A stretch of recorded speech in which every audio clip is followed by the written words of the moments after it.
Hey, Will, it's Luke from 9 News in Sydney here, mate. Firstly, congratulations on your NRL career. How are you feeling heading into the last game? Well, yeah, I feel all right at the moment. Pretty normal. Taking the week as normal. I suppose it hasn't hit me yet, but no, it'll be exciting come Sunday. Obviously, do you have mixed emotions? I mean, you've still got footy left over in the UK, but have you sort of reflected on your time in the NRL and what an achievement it has been to play for so long? Not yet, to be honest. I suppose I'll sit back in the off season and ponder over these things a bit more in depth. Just taking this week as normal as I can. It's another game. Obviously, it's the last game, but yeah, preparation doesn't change, and I wanted to finish on a high with a win this week with the boys. Obviously, all those years ago, as a young kid at Manly, you decided to take a couple of years away from the game. You came back and you've continued to play at a high level.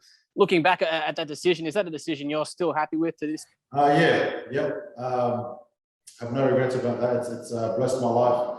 Honestly, in ways that I can't put into words. I think things that I've learned have helped me in a lot of ways off the field. Still continue to bless me in my life. Right. And what about the Bulldog? Thanks, mate. Hey, Will Cody from Fox Sports, mate. I just wonder, is this it for you in the NRL, or are you open to coming back and having a swan song? I mean, it's only a couple of years over in the UK.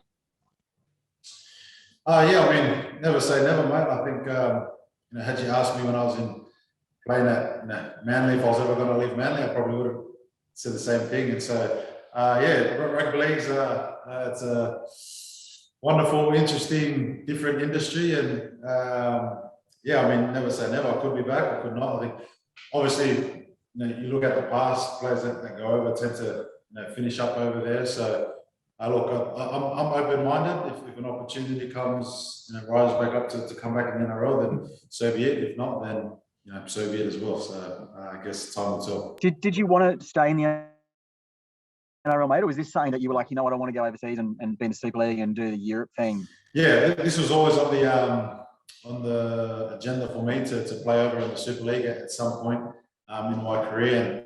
And obviously, I'm closer towards the end of my career than the beginning, and so I don't see me going over there. I'm not going over there for a holiday. I'm still wanting to compete and play some good footy over in the UK. So definitely don't want to go there just to make up the numbers. But yeah, this has always been on the agenda for me, wanting to experience life over in the UK and experience footy over in the Super League. So I'm excited to be able to do it with a strong club. Hey, Will, it's Fraser from AAP. You mentioned you've always wanted to go over there. What excites you about the Super League, and how do you think it'll differ from the NRL that you've so accustomed to playing? Yeah, I'm not too sure, mate. I've spoken to Tomo quite a bit, Luke Thompson here at the Bulldogs, about his thoughts of the differences in contact or the speed or the quality, and he grew up there and speaks highly of the competition over there. And so, look, I'm going in as a blank canvas and as a sponge at the same time, looking to soak it all up. I suppose, yeah, time will tell with experience over there, how I enjoyed over in the Super League. Hey, Will, James Phelps here. How are you, buddy? Thanks, mate. Hey, mate, just a quick one. A couple of years ago when you joined the Bulldogs, you were looking at trying to not play on Sundays so you could attend church and abide by your faith. Has that come back up with the Super League? Have you had discussions with them about possibly not playing on Sundays, or are you going to continue to play on Sundays? Look, yeah, I've always said in interviews, I would still love for that clause to be a part of it. My faith means more to me than footy, and if that was to be the case, then I'd love that. But no, that's not the case over in St. Helens. I'm going there to in respect and duty to my employers. I'll be playing whatever day that is scheduled over there. Thanks, mate. Hey, Will, Mike at 2GB, mate. Look, I think you leave one of your biggest legacies leaving the NRL is captaining Tonga and, you know, seeing the rise of that side to one of the powerhouses of international rugby league. What's it meant to you to sort of Oh, yeah, it's meant a lot, to be honest. I think those are probably some of the, if I was to, pick some of the highlights of my career so far, that'll definitely be up there representing Tonga and some of the historic victories that we've been able to have. It's been a blessing to be a part of, and so I'm grateful that I was able to be a part of that, and hopefully there's we can create more history in the future. And I guess it doesn't really spell an end to your career there. You can still get picked from the Super League, but how do you see the future of the team? Do you really see Tonga, I guess, establishing itself as one of the heavyweights? I like to think so, mate. Obviously, all of our players have to be fit and willing to represent Tonga, and I think if all players do that for their own heritage, it'll only grow the international game. And I think with some of the young Tongan players that are coming through, should they choose to select Tonga as their heritage they want to represent, then we'll be in good hands. Hey, Will, it's Alicia. Oh, sorry, Cody.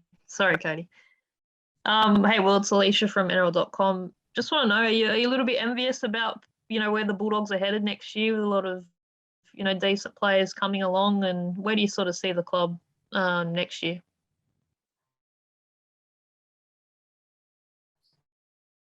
Definitely for next year and beyond. The club's definitely in good hands. Baz and the coaching staff here is good, and they've got a young, good group of kids that are coming through. Young, Sharon Shop's here right next to me. Players like him are got a very big and bright future here, not only in the NRL but here at the Canterbury club. So him and guys like Bailey and Chris Patolo, the club's in good hands, and adding the calibre of players that are coming in next year is definitely upwards for the club. Will, I just wonder, you think back to the early years, you made your debut in, I think, 2010, and then a year later you won a grand final, and you obviously haven't won one since. And I guess a lot of players go through their whole career never winning one. But what do you think, like, that whirlwind, winning one so early on? And I don't know, a lot of players say that when they do win one early on, they just think they're just going to come and that they're easy. Yeah, definitely right. I was actually speaking with one of the boys the other day about it. I won one so early in my career, and I thought, man, first grade's pretty easy. If it's happening like this, and as you said, I haven't been to one since. And so, I'm definitely thankful that I was able to get a premiership, experience all of that early in my career, and it's something that I'll never forget. And I think if there's anything I can share with players coming through is to not take time or things for granted, because it does go quick. And moments like that, I'm grateful that I was able to be a part of that 2011 premiership with the team. Because it's something I'll have in my memory forever. How important is it, Will, to try and send off a few players this weekend, not just yourself, but there's up to a dozen that are leaving, just on the right note? Yeah, that's probably been the theme for this week. We want to, obviously this season's been a tough one with where we are on the ladder and the amount of wins that we've had, but that's the focus for this week, is to try and win and send the departing players off with a win, and somewhat finish the season on a high note. So if we can do that, then that'll be great.